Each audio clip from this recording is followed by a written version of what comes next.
'Agent' cinema disaster అనుభవం తర్వాత hero Akkineni Akhil చేయబోయే సినిమా షూటింగ్ ఈ నెల 14 నుంచి ప్రారంభం కాబోతుంది. విలేజ్ బ్యాక్‌డ్రాప్‌లో జరిగే ఈ సినిమాకు నందు దర్శకుడు. చిత్తూరు బ్యాక్‌డ్రాప్‌లో గతంలో కిరణ్ అబ్బవరం హీరోగా 'వినరో భాగ్య విష్ణు కథ' అనే సినిమా ప్రేక్షకుల్ని బాగా ఆకట్టుకుంది. వాస్తవానికి ఈ సినిమా కథను నిర్మాత సాహు గారపాటి తయారు చేసుకున్నారు. కానీ ఈ కథ గురించి నాగార్జున విని తనకి కావాలని రిక్వెస్ట్ చేసుకొని తీసుకున్నారు.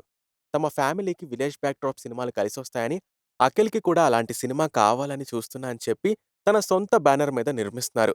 ఈ నెల 14న హైదరాబాద్‌లో ప్రారం ఈ సినిమా షూటింగ్ ఈ నెల 14న హైదరాబాద్‌లో ప్రారంభమవుతుంది. ఎక్కువ భాగం షూటింగ్ చిత్తూరు జిల్లాలో జరుగుతుంది. ఈ సినిమాలో చిత్తూరు యాస ఎక్కువగా ఉంటుంది.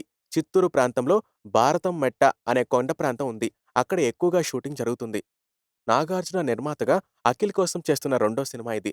గతంలో విక్రమ్ కుమార్ దర్శకత్వంలో 'హలో' అనే సినిమా చేశారు. కానీ ఆ సినిమా అంతగా ఆడలేదు. అఖిల్ హీరోగా ఇప్పటివరకు 4, 5 సినిమాలు చేశారు. కానీ ఒక్కటి కూడా బాక్సాఫీస్ వద్ద పెద్ద హిట్ కొట్టలేదు. ఈ సినిమాతో హిట్ కొడతాడనే నమ్మకం ఉందన్నారు. ఇదిలా ఉండగా యువి క్రియేషన్స్ సంస్థ కూడా ఒక ప్రాజెక్ట్ అఖిల్ కోసం సెట్ చేసుంచారు. త్వరలో ఈ ప్రాజెక్ట్ అధికారికంగా ప్రకటించనున్నారు.